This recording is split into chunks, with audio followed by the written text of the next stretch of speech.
Good morning, guys. Welcome back to the series. Jesus is being led out to his own crucifixion. This morning, I just want to pick up on a couple of things that are happening as Jesus is there hanging on the cross. We find in verse 33 that at the 6th hour, that is around midday, darkness came over the whole land until the 9th hour.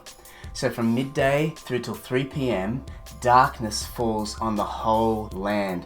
This is much more than a solar eclipse happening here. This is a supernatural occurrence as Jesus is hanging on the cross. The light of the world who had come into the world is now being crucified and darkness is reigning. There's something significant going on here. And at that time, at the 9th hour, Jesus cries out in a loud voice. He says, my God, why have you forsaken me?" Now to Jesus' listeners standing there at that moment, it would be a familiar phrase for them as he was quoting the very first phrase, the very first verse of Psalm 22.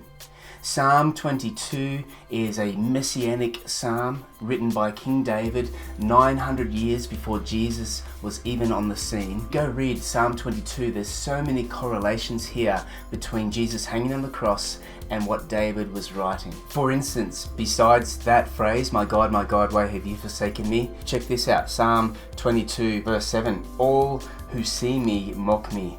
They hurl insults, shaking their heads. And what about this? Verse 16, a band of evil men has encircled me. They have pierced my hands and my feet. Verse 18, they divide my garments among them and cast lots for my clothing. And we go back to the gospel accounts of Jesus hanging on the cross, and these very things are happening while he is being crucified. But Jesus wasn't just referring to an Old Testament psalm. He was experiencing real-time, real-life separation from his Father. This life of Jesus that was so devoted, that was so intimate with the life of the Father, was now being cut off by sin. The curse was coming full swing, and at that point in time, he felt so abandoned, so alone, so isolated from the love of the Father. He did that for you. He did that for me.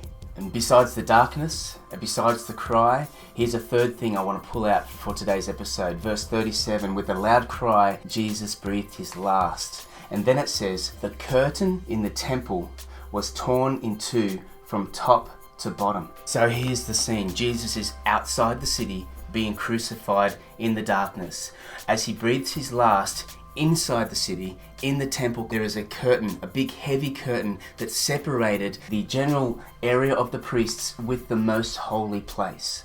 This most holy place was only accessible to the chief priest and only accessible once a year on the Day of Atonement, when he would come and sprinkle the blood of the lamb over the mercy seat and then find atonement for the people's sins. This was such a holy place. But as Jesus breathes his last, that curtain is torn in two. It is rent open. The way is made accessible for mankind to enter into the most holy place, to come into the presence of God himself. That is what Jesus' death on the cross has made possible for you and for me.